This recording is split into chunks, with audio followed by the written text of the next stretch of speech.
have to understand where the numbers really fall, and it's all about resources. Now, you divide your tournaments up into two separate areas.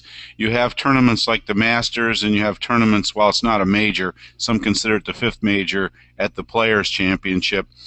They're at the same course every year. So they're set up to build cities, and the cities sometimes don't go down, and their turf conditions, they are able to bring in a ton of people.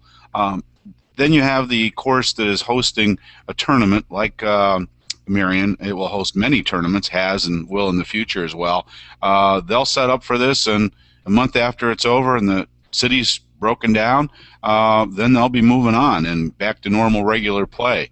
So with that, it's all about the number of people, the amount of money in the budget, and nobody ever talks about the amount of money in the budget per se. That's always the way that it is. You can tell by the people.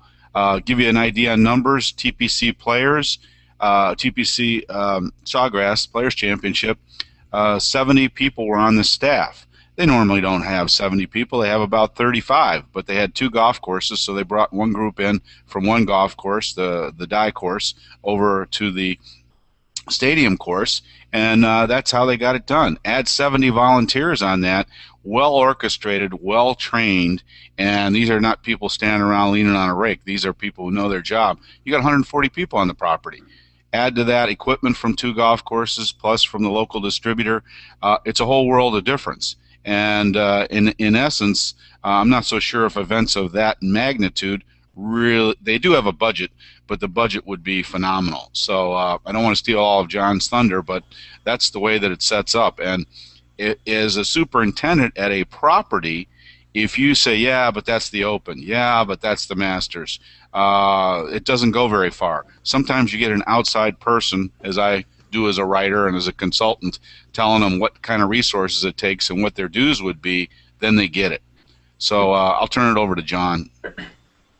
I think the important thing for me is, and it was in that article, Bruce, that you wrote with Matt, and he mentioned patience, and he has to be patient to peak the golf course at the proper time. And so you're looking at years of preparation, changes in direction of fairway, resodding to bent grass, moving things to narrow them up, things that everyday members won't want anyway. And after the Open, they'll strip that out and they'll go back to having slightly wider fairways and shifting them back to fairer positions.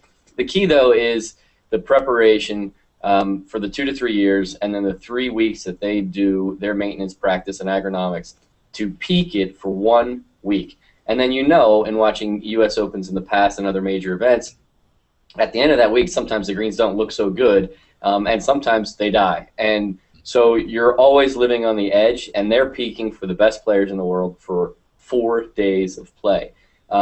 They would never be able to maintain that for another week or 2 weeks after the Open passes. And so the way Matt explained it in the article that Bruce wrote was patience. Having the patience to start the peaking at the right time, to nail it for that 1 week, and then they go back to what would be considered normal, although for Marion there's not really a normal, but they go back to normal. So, yes, can you have better conditions at your course with more resources? Yes, but you can throw all the resources in the world and you're still peaking that course for the conditions for 1 week. And if you keep pushing it, even with all the resources, you're probably not going to have living turf. And so that's the big key for me, is from an agronomic standpoint. So.